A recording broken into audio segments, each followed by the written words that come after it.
আমরা গোবিন্দগঞ্জের 5.5 কোটি জনসাধারণ ঐক্যবদ্ধ। আমাদের কোনো মতবিরোধ নেই। আমরা প্রশাসনকে, সরকারকে আহ্বান জানাচ্ছি, সরকারের সুদৃষ্টি আছে। আমরা জেনেছি যে তারা বিলম্বে গোবিন্দগঞ্জ প্রিয় ভাইরা, আর উন্নত গোবিন্দগঞ্জ জন্য এটা স্থিরীকৃত সিদ্ধান্ত হচ্ছে এখানে ভিজিট হবে। আর কোন এলাকায় হবে এটা নির্ধারিত আছে।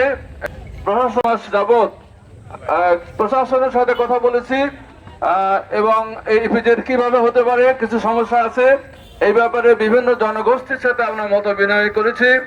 আমাদের গোবিন্দগঞ্জে মুসলমান, হিন্দু, বৌদ্ধ, খ্রিস্টান আছে, সাঁওতাল উপজাতিরা আছে। আমরা সবাই সবার বন্ধু, সবাই আমরা গোবিন্দগঞ্জের গর্বের নাগরিক, গর্বিত নাগরিক। আমরা সাঁওতাল ভাইদের সাথে কথা বলেছি, তাদের কিছু কথা বলেছে। অতীত জীবনের অতীতে যারা এমপি, যারা উপজেলা চেয়ারম্যান ছিলেন, তারা কিছু দুঃশাসন তাদের উপর চালিয়েছেন, কিছু অত্যাচার করেছেন। আমরা বলেছি যে এই অত্যাচারের প্রতিকার করা হবে। স্বাগতম, জাযাকুমুল্লাহ, জাযাকুমুল্লাহ, জাযাকুমুল্লাহ।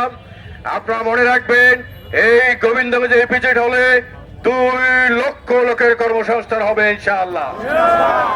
আপনাদের অনেক ধন্যবাদ। সুবহানাকাল্লাহু ওয়া বিহামদিকা, আশহাদু আল্লা ইলাহা ইল্লা রাহমাতুল্লাহি ওয়া বারাকাতুহু। আল্লাহ শুকরিয়া আদায় করছি, আপনারা বাংলাদেশ জামায়াত ইসলামীর পক্ষ থেকে বিগত 6 মাস যাবত আমরা এই ভিজিটের ব্যাপারে অনেক কর্মতৎপরতা চালিয়েছি। সর্বশেষে আজকে ময়দানে হাজির হয়েছি জামাতের পক্ষ থেকে ভিজিটের পক্ষে, যেটা গোবিন্দগঞ্জের সর্বাত্মক উন্নয়ন হবে।